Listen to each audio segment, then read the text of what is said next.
the man who helped the career and signed artists like Billy Joel, Fleetwood Mac, ABBA, Cheap Trick, Johnny Winter, Rio Speedwagon, and produced many more.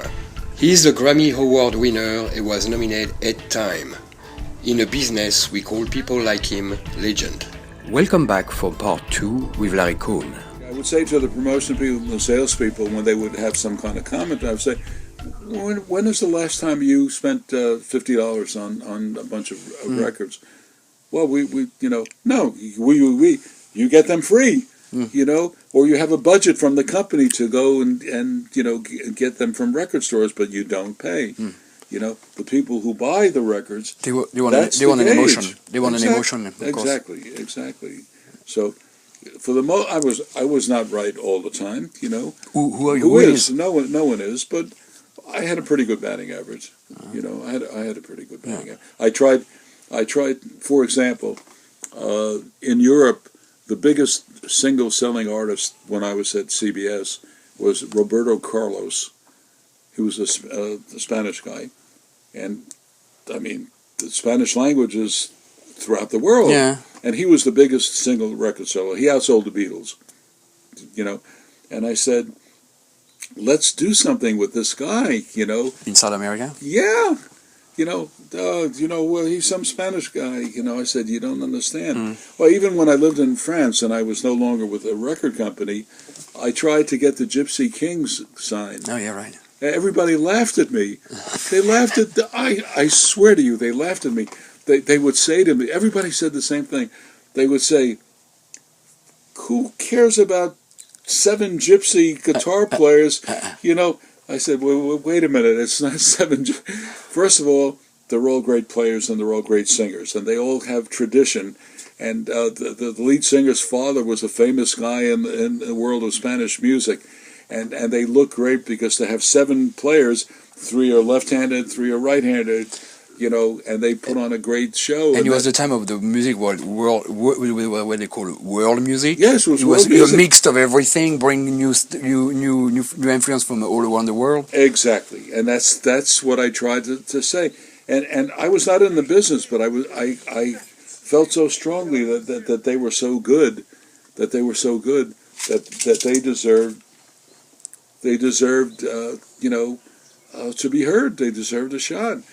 And I said, that they put on a great show, and one day you'll be sorry because they are that good. And then, of course, the rest is history. Yeah, of course. And you also, I heard that you have a relationship with Bob Dylan, the singer. I was involved with Bob, yeah. What did you do with him? And how was it? What happened was I was free. And Bob was still on the Columbia label at CBS, but he wanted a label, his own label, for new talent. He would stay on the Columbia label, but this new label would be for talent that he wanted to sign. So I was free, and I had run a division at CBS, and I knew Bob. And Bob and I happened, by coincidence, to have the same lawyer. Okay. So he said, CBS is interested in putting you two together and giving you a label. What do you think? I said, I think... Good idea. Yeah, it makes sense, So Bob already had a building in Santa Monica, so they didn't have to pay for office space because we had space. But the problem was that the lawyer for CBS on the West Coast, he hated Bob. I have no idea why. We never found out why.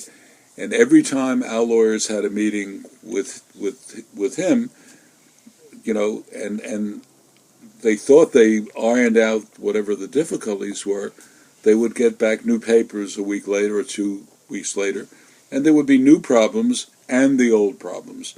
And this went on for almost 2 years. Oh, yeah.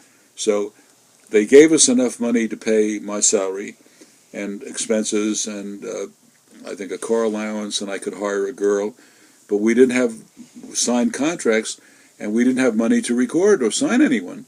So people had heard, well, Bob and Larry are going to have a label. So Jose Feliciano used to call me every day, and people at that level. So we had them waiting, just waiting, but we couldn't record, So Bob would come in and, we'd see each other every day in the office, And he'd say, when can we record? And I would bring him up to date. And I said, do you want to put up, money and you'll get the money back from CBS maybe? I don't know. He said, no. He said, that's not the way to do it. And he was right, So this went on and it went on. And finally, one day I was on the phone with this terrible lawyer, and Bob was sitting in front of me, and I really lost it completely, and I pulled the telephone out of the wall like a maniac, I was not proud of that moment. And Bob was sitting in front of me the whole time, didn't say a word, and finally when I calmed down and we were just sitting and just looking at each other, and then he says to me, he said, business is a terrible way to make a living. And I said, if you can give me an alternative, I said, that makes sense for me. I said, I'm not Bob Dylan. I can't go out on tour and make $50 million, And then shortly thereafter, we just said, it's time to quit. No, he was good. Was a nice guy. He was good to work with. He's very smart.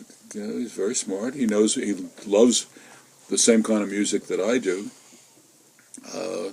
And I thought we would be a pretty good winning combination, And if it wasn't for that lawyer who was a terrible person, we never found out why he hated Bob so much. Because Bob is not a guy to hate. I mean, he's a very quiet, he's a quiet guy. I mean, he doesn't really make any kind of disturbance, he's calm, And I thought that we would have hit a home run. And also, quite selfishly, I own 20% of the company. Bob had 40%, CBS had 40%, and Larry Cohn had 20%. So if we had any kind of success, my 20% would have translated into, quite a bit, And so I was quite unhappy, Shortly after that, I moved to France.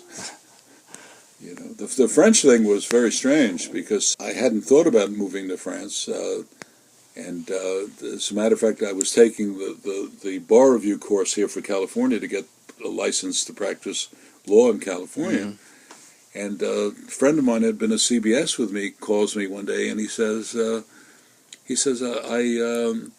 just bought into a record company that's owned by some Belgians and some French people.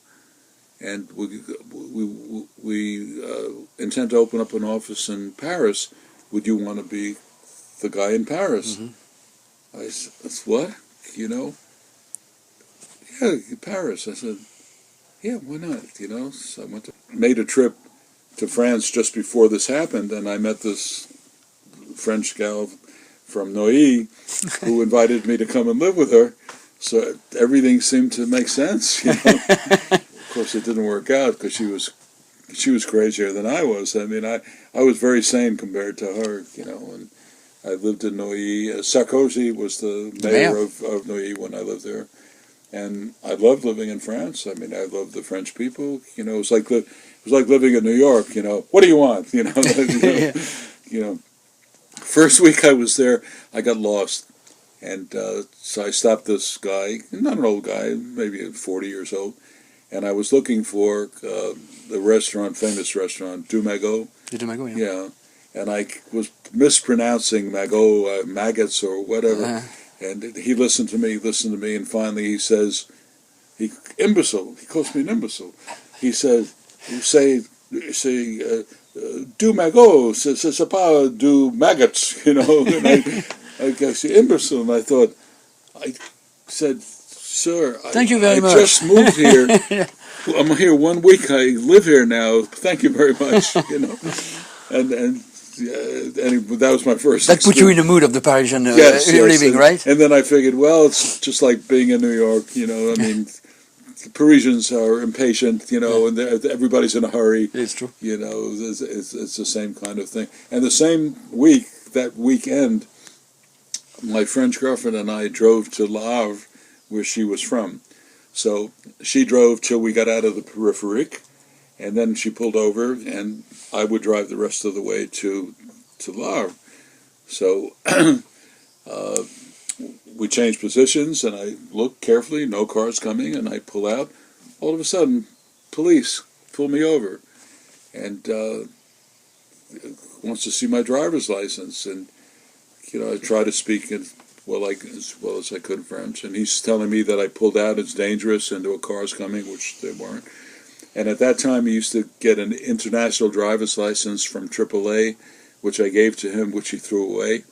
And I thought, it's going to be some trouble here, And he's saying that he's taking me to be fingerprinted, to be locked up.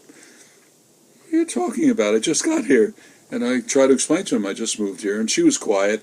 Then finally, she got up and she opened up her mouth and took him aside. I don't know what she said. I couldn't hear.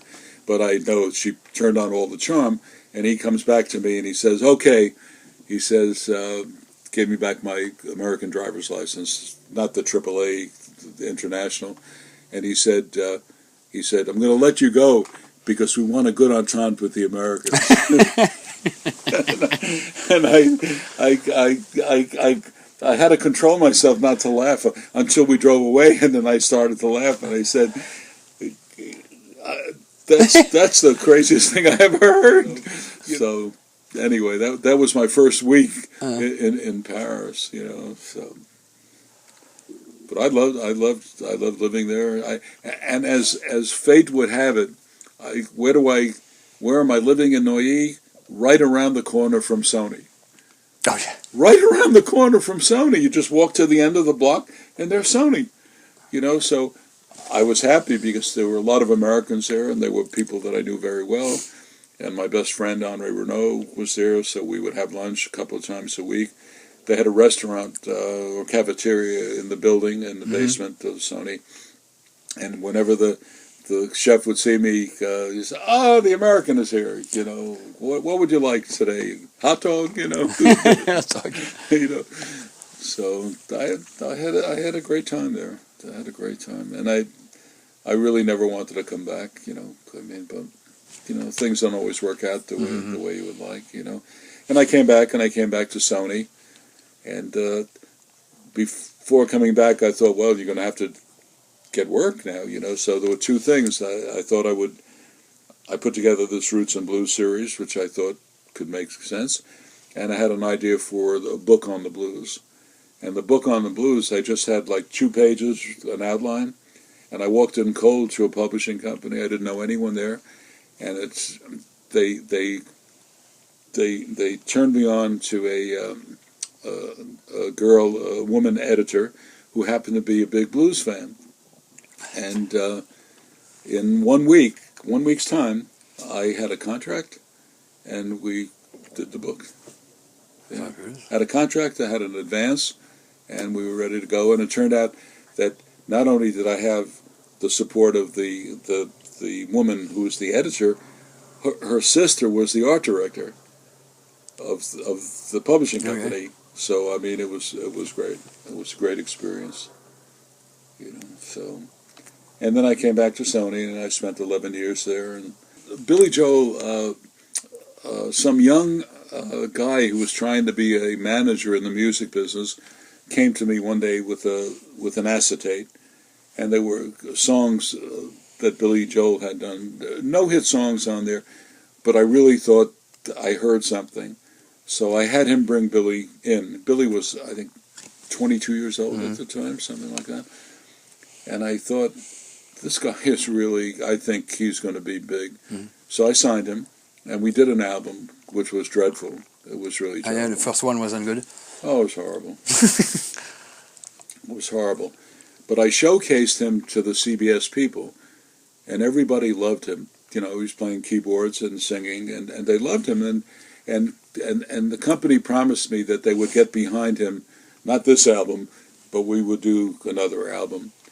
But I could see that they were not going to live up to what they said. They had Santana, and they had Sly and the Family Stone, and Simon and Garfunkel, and all these heavy hitters, and they weren't interested in him. So at the end of his contract, I said to him, "I think you ought to leave, because I can't get anyone to pay any attention to you, and I don't want you to waste your time."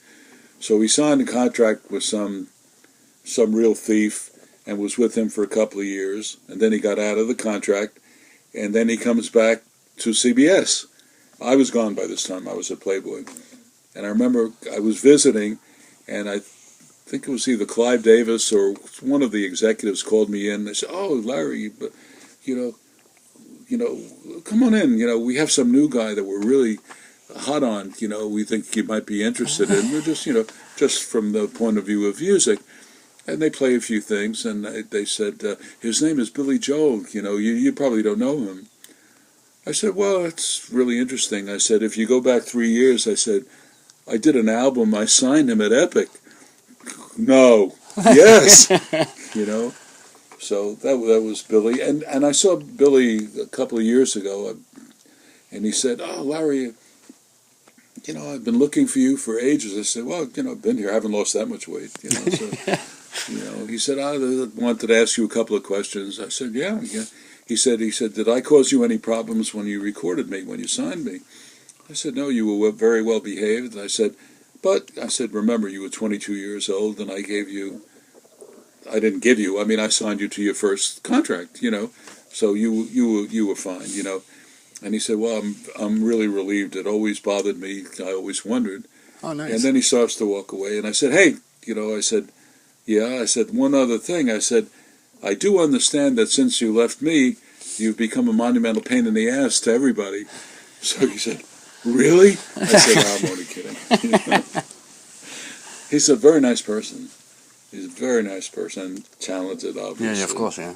And then who else? You have Sly and the Family also. You produce them, right? Sly and the Family Stone? No, I didn't produce them. No? That would have put me in the nut house. Yeah? I mean, in the Krankenhaus, he was crazy. Yeah? He was crazy, yeah. I'll tell you a Sly story. So, I'm the head of the division at this point in time, but I'm still in New York. So I come to L.A. on a business trip, and the phone rings about 3 o'clock in the morning, and it's a guy named Roy Friedman. He's the head of CBS recording studios throughout the country. And he says, "I have to talk to you. I'm having trouble with one of your artists." I said, "Talk to me." I said, "I don't, I said, I'm 3,000 miles away, and it's, 3 o'clock in the morning." He said, I said, "What's the problem?" He said, "Well, it's about Sly." I said, "He actually showed up?" I said, "He never shows up. He always books every studio that we have in the country, triple sessions, but he never shows up. He's there." I said, "Wow, how nice." I said, "So what's the problem?" He said, "Well, he and the guys in his band have taken the legs off the baby grand piano, and they're trying to get it in the elevator, and he wants to take it home." I said, "Do you want to tell me this again?" "Oh, he wants to take it home." I said, "I don't know what you expect me to do about this, but what do you mean he wants to take it home?" "Well, he keeps saying that," he said, "Larry Cohn's the head of Epic, and he said I could have whatever I want." And then Roy said, "Did you tell him that?" I said, "Schmuck." I said, "When I told him that, I meant, to lease a guitar from a guitar store, maybe some guitar strings. I didn't mean that we'd give him a grand piano." I said, that was not in the budget. I said, "Since I know how much in the way of royalties we are holding back on him, let him take the piano and we'll just charge him for it." And that's what we did. Thank you for watching À la Carte Los Angeles. Stay tuned for part 3 in an upcoming episode with Larry Cohn.